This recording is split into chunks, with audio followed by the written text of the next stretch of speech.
Thank you for joining. This is the AireSpring National Agent Training. This month's topic, VeloCloud versus Cisco Meraki. We've just added Cisco Meraki to our SD-WAN portfolio. And we'll answer the question, which solution is the right fit for your client? So let's get started. I'm Mike Chase. I'm the Senior Vice President of the Solutions Engineering Group here at AireSpring. And the most important thing about this slide is just to know that I'm always at your service. The best way to reach me is via email, mike.chase@airspring.com. I answer emails 7 days a week, so that's the best way to reach me.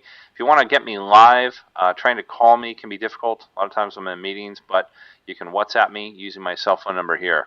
If I don't know the answer, then likely someone on my team somewhere in the world working for AireSpring does, and there's a lot of smart people running around here. So let me know, and if I don't have the answer, I'll go hunt down the person who does.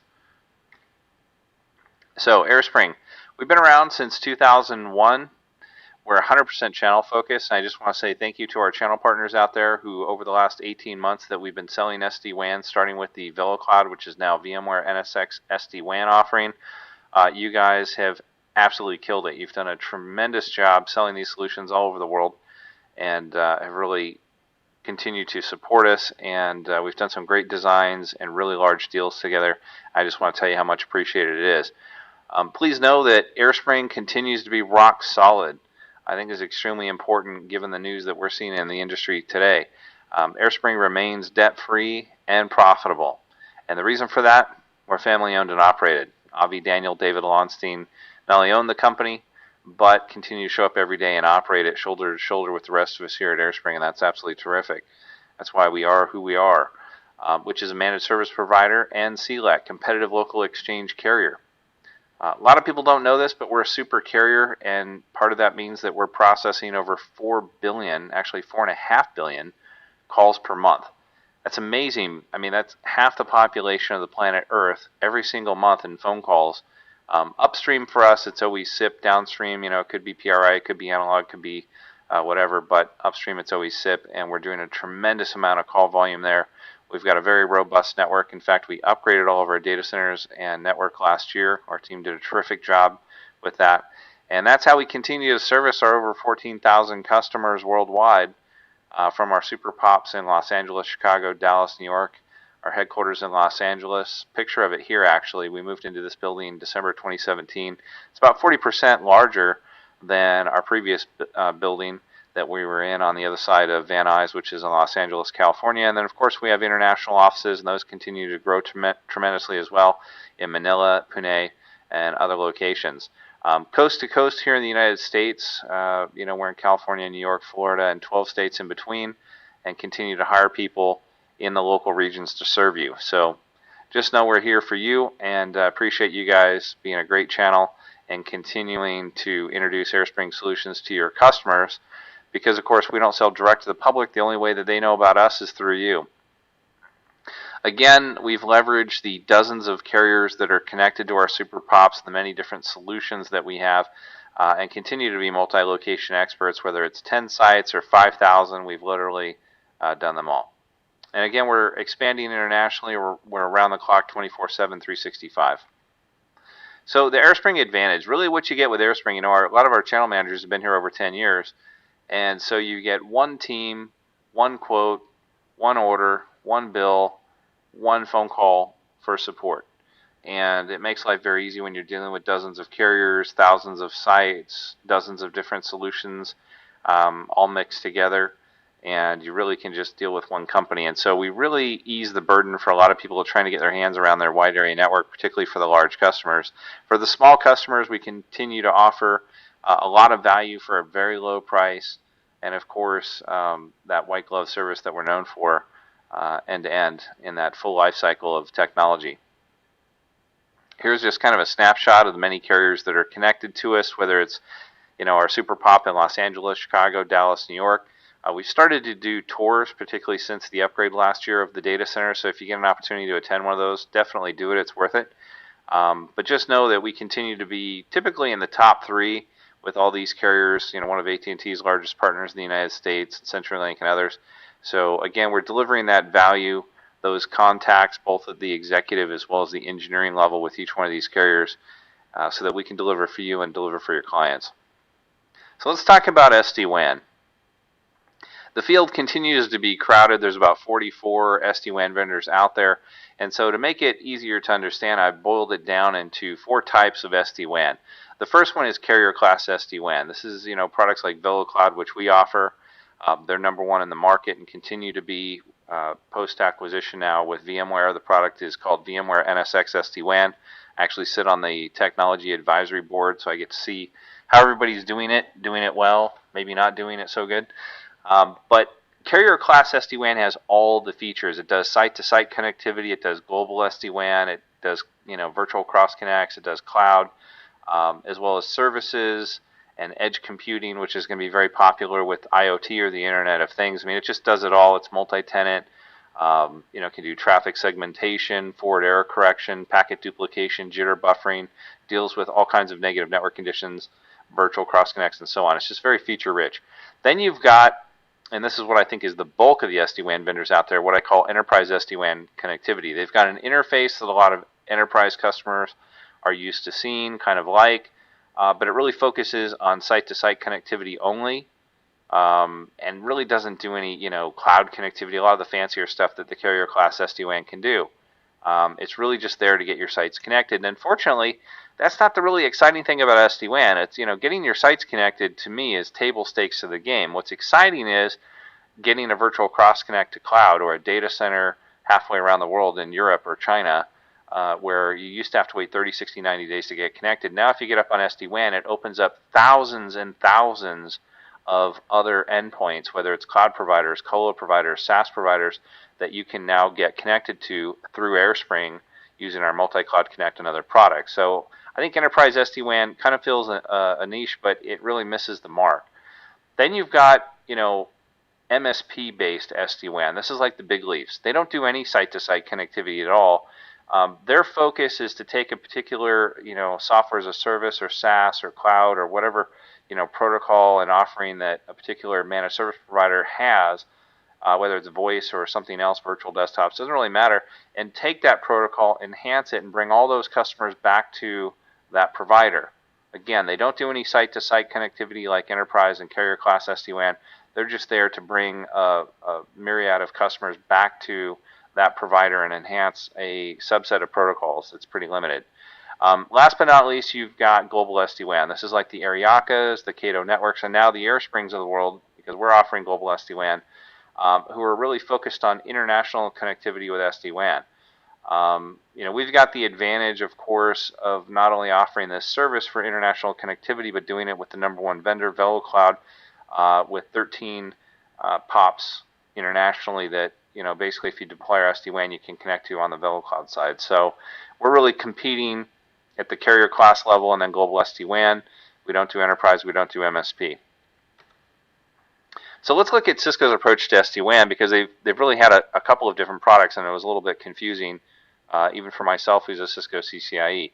So they had Cisco IWAN. Essentially, this was kind of trying to put a management platform, if you will, around their legacy code, their iOS and their routers and switches. It basically is running most of the internet and is in quite a few customer environments that you run into. But typical with Cisco, they're not really that great at writing kind of management architectures and putting around legacy features. And so into the gap stepped Glue Networks and other providers who actually wrote kind of better software.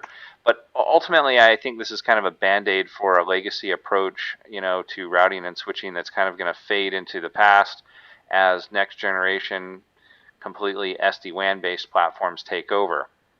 So in comes Cisco Meraki, which is definitely a step up from that. Meraki, was one of the first pioneers in cloud networking, where devices are configured from a web portal on the internet versus, individually going in through SSH or directly connecting through a console port to configure every single device in an environment. You now can go to a website, log in, get your portal, get your dashboard, see all your sites, all your devices at each site, and configure them all, and use templates and have Active Directory integration, a lot of powerful features. And so this was a great acquisition for Cisco in 2012. It was their 185th acquisition. Their first one was in 1993. They spent $1.2 billion on Meraki. And, in talking to people at Cisco where I have deep contacts, this is a division of Cisco that is very supported. It's going to be around for a while. They are pretty savvy at Meraki about going to other divisions and kind of taking features that they like and they think are going to enhance the offering. So I think it's a great product. And of course, it really simplified a lot of things that were notoriously difficult, like configuring not just VPNs on Cisco PIX and ASA firewalls and iOS-based routers, but also, the impossibility of trying to do a full mesh topology with Cisco VPN the way that it used to be. So Meraki really kind of opened up those doors for that, fabled single pane of glass management, and then doing full mesh VPN connectivity, automated failover, a lot of different mechanisms there that are quite useful. And so I see them being around for quite some time. Cisco, however, realized this is not a high-end offering. Cisco Meraki is SD-WAN light, even though it's SD-LAN heavy, meaning they make Wi-Fi and switches and other devices that we're not offering, and we'll get to that in a minute. But it has more of a back end to it. For the high-end SD-WAN, they bought Viptela. This was their 218th acquisition 2 years ago, paid $600 million for it. They've basically used this technology to rewrite all of their legacy router images, but it is a completely different new image that you have to put on your Cisco router in order to get these features. So after 2 years, pricing a little vague, how it's rolled out a little vague. I don't know. I mean, we'll see what the results in the future hold. I hope that the Meraki folks continue to do what they do best and steal features from other acquisitions at Cisco, and so maybe you'll see some of that higher-end Viptela SD-WAN technology make its way into Meraki, which would be simply terrific. Meanwhile, I think we'll have to hold our breath and see how the higher end with Viptela works out for Cisco. Meanwhile, VeloCloud continues to simply crush it in the market, whether it's the Magic Quadrant with Gartner, where you see them in the lead. Now they're called VMware since they've been acquired by VMware. Revenue-wise, they're doing number one. They're terrific. They've got all the features at the high end that a lot of vendors lack. There's 44 vendors out there. They can't do hardly any of these features that you see in the upper right. So they're doing well. However, what you notice year over year is that Cisco is climbing the charts as well. So when you looked at second quarter of 2018, Cisco was in the number 3 spot. By the end of 2018, by fourth quarter, they had climbed to number 2. So you've got VMware VeloCloud at the top, followed closely by Cisco. I think they're going to be around to stay. And then, of course, you see a lot of other vendors who didn't move. They maintain their spot, like Silver Peak and Nuage at respectively number 4 and number 5. And then everybody down below, which is kind of what I call the fray, essentially moved up or down with some movement kind of in the heap. For various reasons, I have my own comments and opinions on the right side, but it is what it is. So what is AireSpring offering with Cisco Meraki? Well, really simple. We've got these 5 units that we're going to offer. So the MX68, there are units that are, I guess, smaller than the MX68, but our bang for the buck starts with the MX68. We've got a great price, and we're only doing the advanced security license in all the Meraki. So currently today, Cisco has 2 licenses. One they call Enterprise, which is kind of the basic license, and then they've got Advanced Security, which pretty much turns on everything else in the box. That's what you're going to get from us, just like we did with the Sonic Wall, where we didn't monkey around. We just turned it all on, gave you a low price. We're doing the same thing with the Cisco Meraki. Now, we're not going to offer their Wi-Fi. We're not offering their switches. We're simply doing, basically this SD-WAN box with the integrated firewall, at least today at launch. Anything could happen in the future. So what do you get with Cisco Meraki? You get a lot of features as shown here. And there's things that the Meraki does that, quite frankly, the VeloCloud doesn't, at least not today. Active Directory integration, templates, NetFlow support. So there's quite a few things that it does that are unique. There's things that it has in common. Both boxes can do remote packet capture. Both of them have different NAT functionality, content filtering, etc. So there's some things in there that are in common, but the Meraki does have some unique features. It has its own dashboard, and if you want read-write access, we'll talk about that in a minute, you can get that. So a lot of the things that you're used to as far as what we're offering around this SD-WAN product is the same that we're doing around Velo. Features are quite different, and we'll go deeper into that, but you'll still get access to a portal, you can still get read-write access, etc. So what are some of the caveats with Cisco Meraki? Well, couple of things, and we'll show this and illustrate this in some use cases later, but the failover is not the same as the Velo. You're going to take a hit. If you've got hosted phones, SIP trunks, you're going to feel it. Your call is going to drop if you fail over with a Cisco Meraki. Unlike Velo, it's not making any traffic enhancements, 2, 3, 4 hops, however many hops are between A and B. It's not going to make any enhancements there. It's simply going to provide connectivity at high speed with some security features around it. Failover times are a lot higher. The VeloCloud is 2 milliseconds, which is, there's 1,000 milliseconds in a second, so it's tremendously fast. It doesn't take a hit, etc. The Meraki, you're going to take a hit, but it will fail over, and it's certainly faster than driving into the office, right? Again, we're offering the 5 models, so when you go and maybe go to Cisco site or Meraki and start looking around, we're not doing the Wi-Fi, we're not doing the switches, we're not doing a lot of other, I call it SD-LAN, local area network gear that they offer. We'll see what happens in the future. We're not doing the integrated LTE in the box. If you want LTE, we're going to offer it as we always have with, basically via an Ethernet port with a BEC unit. So you'll get your SIM, put it into the BEC, and then that will connect via Ethernet to the SD-WAN box, in this case the Meraki.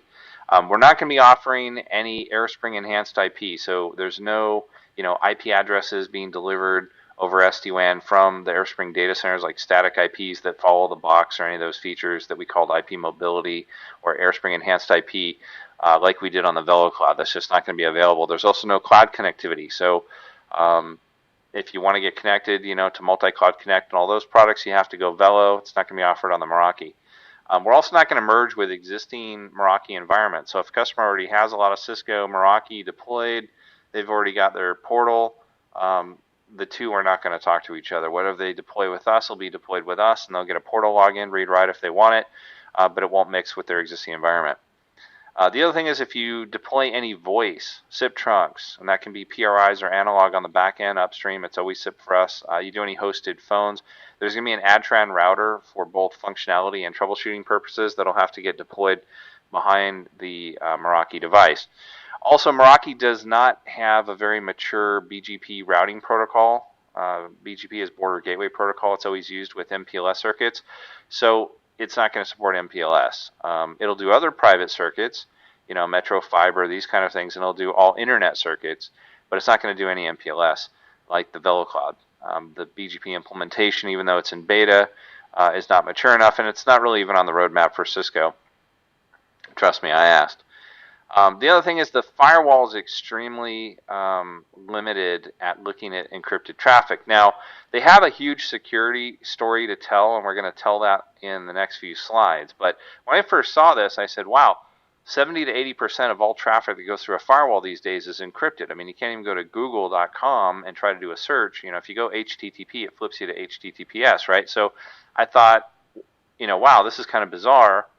And so I did some deep dives with Cisco to get their take on it, because I said, if you can't look at this traffic, you can't filter anything, so it's like a placebo firewall. It's not actually true, but this is something you got to keep in mind, is it's not a deep packet inspection firewall. We'll talk about how it actually implements its security, which is kind of avoiding bad actors on the internet through IP reputation and other mechanisms, but it doesn't go deep into the packet. It doesn't look at encrypted traffic. Recently, they added a feature where they could look at encrypted HTTPS traffic for web browsing, but you don't turn it on because it reduces the throughput of the box by 85 to 90%. The reason for that is that there's no dedicated chips to do deep packet inspection and so on the box. It has to be done by the CPU, and that overloads the box. And so to keep the price point and the value that the Meraki has, particularly with large links and so on, it just isn't feasible.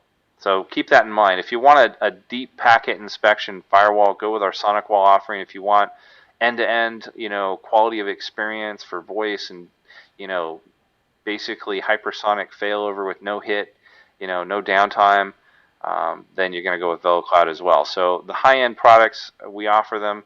Keep them in mind. We'll go through some use cases later.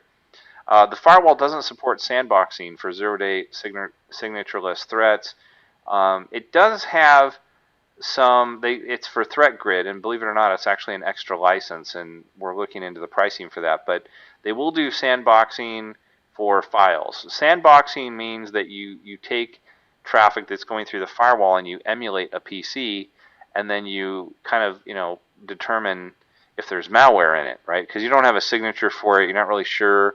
So sandboxing opens up files and other traffic and sees if any malware jumps out, and if it does, it kills the traffic. So they only do that for files. They don't do it for other types of traffic, and it is an extra license. It's not included with this offering.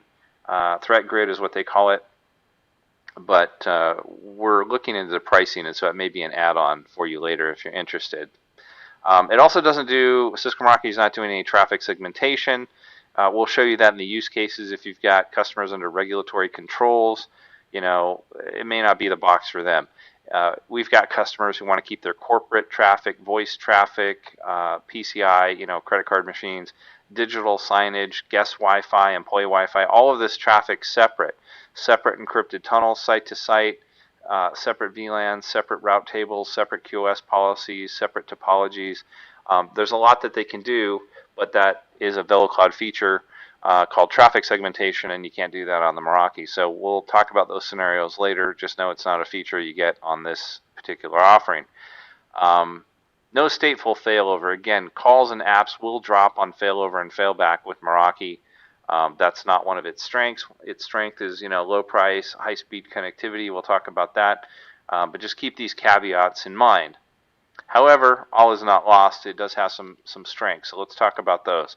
Here's basically the Cisco Meraki security story in a nutshell, okay? Because it can't look at encrypted traffic. You'd have to have a much beefier box in order to, look at that, much like the Sonic Wall, Fortinets, ForcePoint, Palo Altos, all those firewalls that are out on the market today do. What Cisco essentially does, and this strategy actually works because I've done it in the cloud, is they basically collect information about threats on the internet. And they do that through what are called honeypots, devices that are intentionally placed out there on the internet. They get attacked. They collect that information in the attack. Is it something we've seen before? Is it something new? They've got researchers, who look at that, and if it's something new, they'll create signatures for it, or basically ways to block it. And then all of this analytics and data gets collected into Cisco's cloud, and then it tells the Cisco Meraki boxes to just block, the source of all this badness on the internet, right? Do it by source IP, hundreds of millions of source IPs or domain name, etc., of the origin networks of these hackers, botnets, and other bad actors that are out there. So, in other words, it doesn't really have to look at the packets because it's just blocking them from sending any packets to begin with. Otherwise, the Meraki would have to be a much more expensive hardware platform at a higher cost to enable deep packet inspection capabilities like so many of its industry-entrenched firewall peers do today. So they're not doing that. What they've done is they've got an organization called Talos.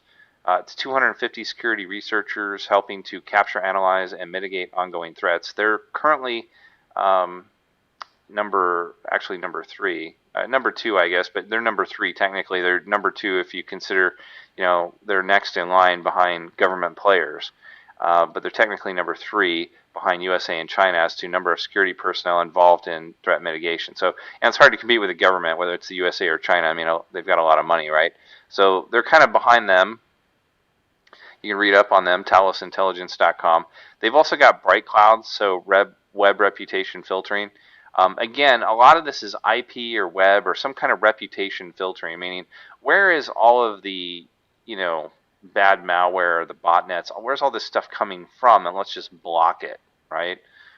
They can also block entire countries. That's called geo-IP blocking. It's a little different, where you block, you could block all of China or Russia, for example, but this stuff's more granular, where you're blocking individual IP addresses or ranges of networks that have been, taken over or deployed by hackers.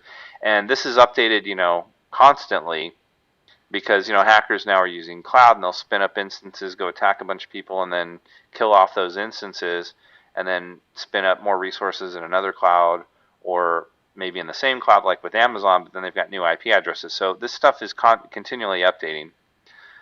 Snort is doing signature-based traditional, intrusion prevention type stuff. So, if they see that someone's trying to abuse a particular protocol or send a, specially crafted packet to, exploit a bug, That's where a signature is handy because it's a known threat. It's been identified. You know what it is, how to block it, and IPS is in the box. They use Stealth Watch for zero-day threats. Again, this is information collected from the honeypots and the Talos engineers, who are the security researchers looking at the latest threats and then creating a signature or some kind of information around it that is then sent down to the Meraki box, and then it can block it. They also have AMP, or Advanced Malware Protection. This runs on the firewall itself, and there's also some software. We're not selling the software. We're only licensing AMP on the Cisco Meraki firewall itself, which is included with the Advanced Security license, and in fact requires it. So fortunately, we're doing that. You don't have to worry about it. But we're not doing the client software. If you went direct to Cisco, they do offer software that goes on the PC as well as some kind of endpoint protection, and it's offered for Macintosh as well. So you can read about that on that link. Last but not least, Cisco made another acquisition around DNS or DYN. And so they're able to look at DNS, domain name system. So when you go to like www.google.com, a DNS server is queried and it returns the IP address of where you need to go. And so they bought basically DNS and created Cisco Umbrella, and so they actually see 160 billion DNS queries or transactions a day, and it gives them an idea of who's going where, and they can also spot malware like botnets and other things. In fact, a huge botnet network which was actually defeated using Cisco Umbrella because basically they were able to block the command and control network that the botnet had set up, and so all the infected PCs that were trying to connect couldn't connect, and therefore didn't basically get further infected, or didn't let the malware actually execute completely as it intended. So very useful, these mechanisms, and so it doesn't require deep packet inspection.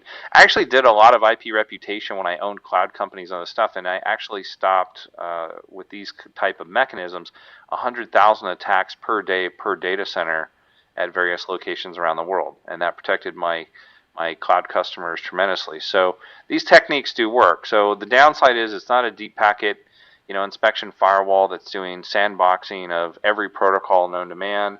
However, when you look at all these mechanisms combined, and IP and web reputation and all this type of information, it is blocking a tremendous amount of threats out there, and for the price, you really can't beat it. And again, you're going to get all the same things that we've offered on, VeloCloud, where we're giving, professional services, installation, troubleshooting, 24/7 by 365 support. Everywhere you show up and you're doing SD-WAN, there's always some internet circuits. We'll do the trouble ticket management for the internet circuits. We won't do private circuits because we don't have any visibility to them. But internet circuits we'll do. No customer wants to spend 3 or 4 hours talking to a broadband provider on a Friday or Saturday. That's a joy killer. So we'll do that for them.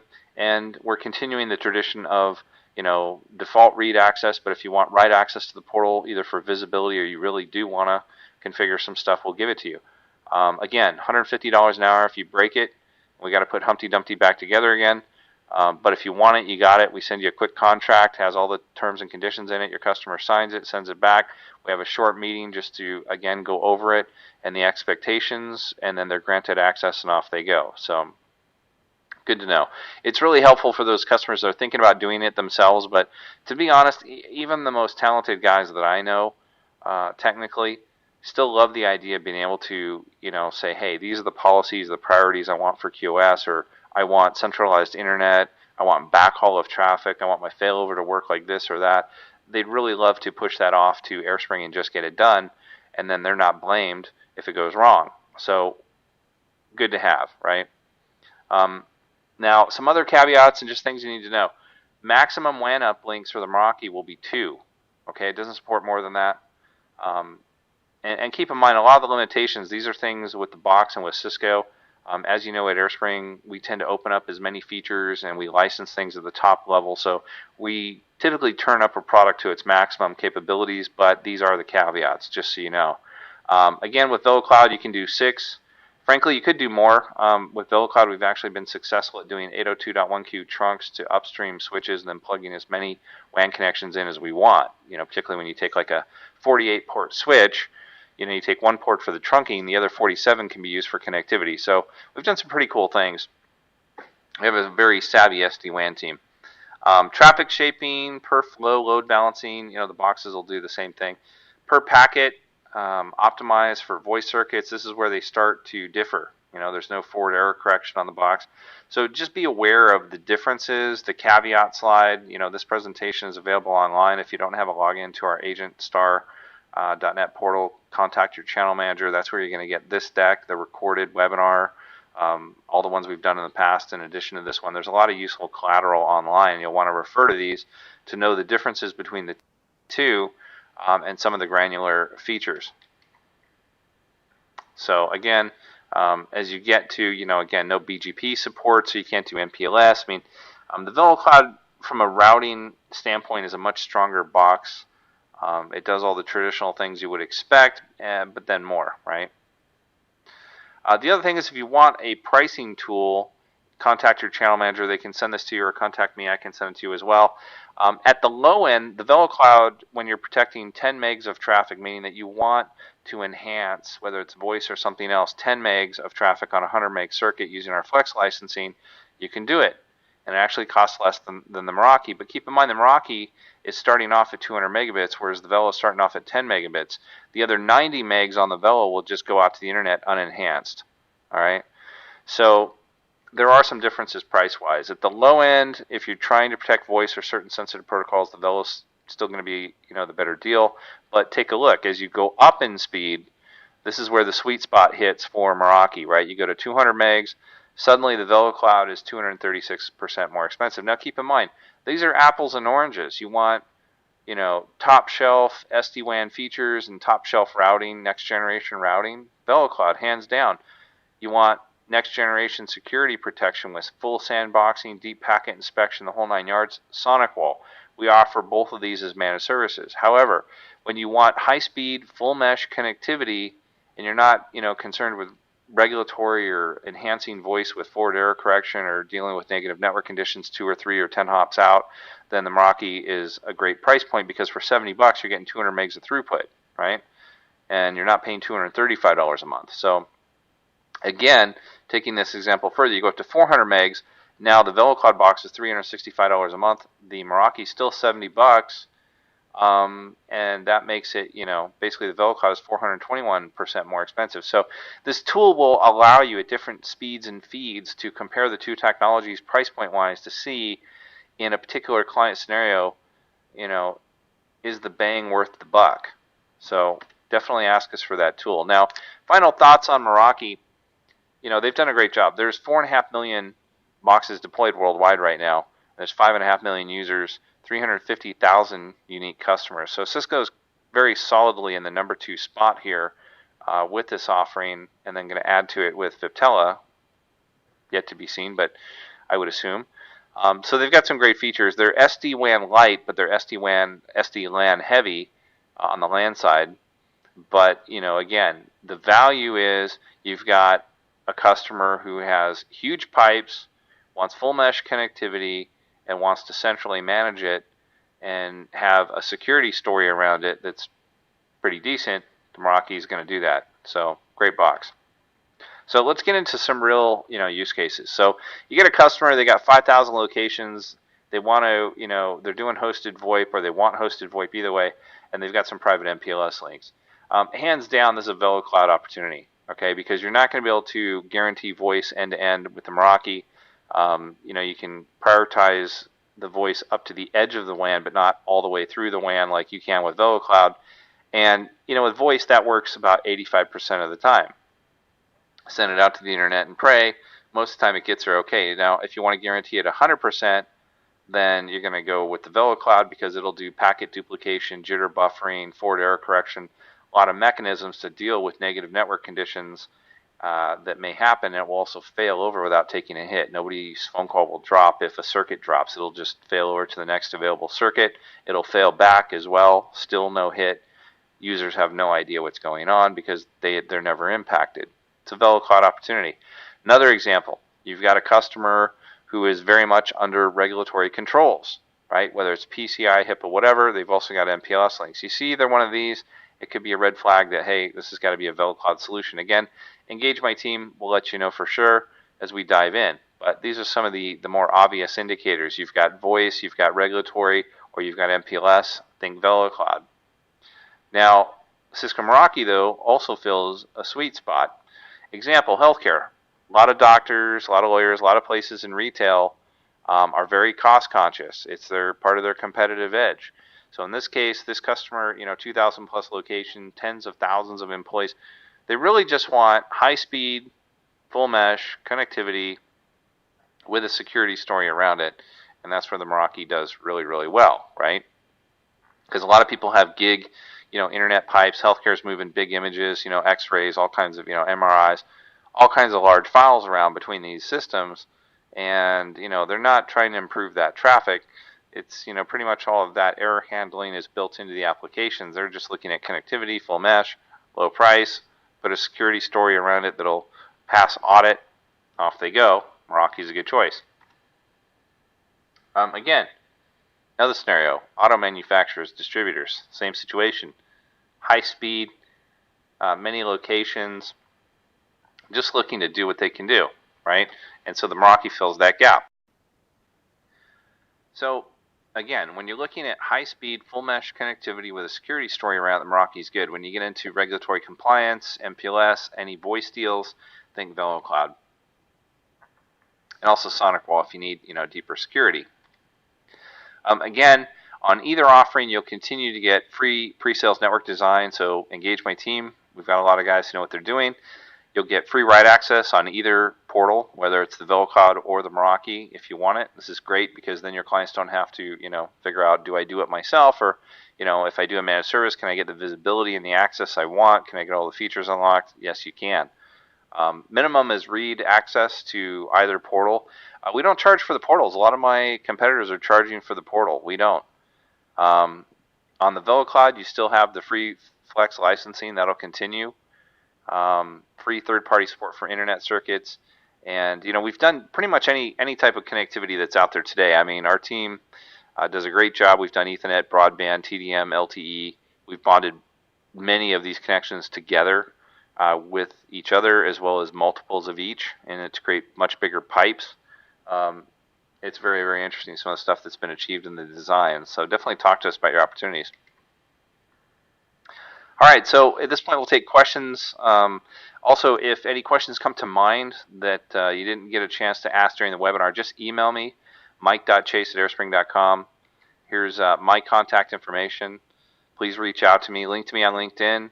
WhatsApp me. Happy to answer all your questions. Actually, I had an agent the other day who WhatsApped me. They're in the middle of a meeting, heard a term they had never heard, said, what does this mean? I sent it back to them immediately, and of course, at least I hope they looked like a genius in the meeting. So these can be pretty useful tools. And again, email, I return at lightning speed. So definitely use that. If I don't know the answer, there's a lot of smart people running around AireSpring. I'll track somebody down and figure it out. But definitely here to serve you. And my team looks forward to every call that we get on with our agents and customers. Again, you guys are doing a great, great job. I think the Cisco Meraki is going to fill a nice sweet spot in the middle and provide a lot of value. So looking forward to it. At this point, we'll talk about company news. I'll turn it over to Ellen, and she can cover the events that we're going to be at in the near future. It's a great way to come out and meet me and other people on the team, as well as the Lonsteins and owners of the company. They go to quite a few events, and it's a great way to give us your feedback on what are we doing right, what can we do better. Again, we're in business to serve you guys, so let us know, and we look forward to seeing you soon. Ellen.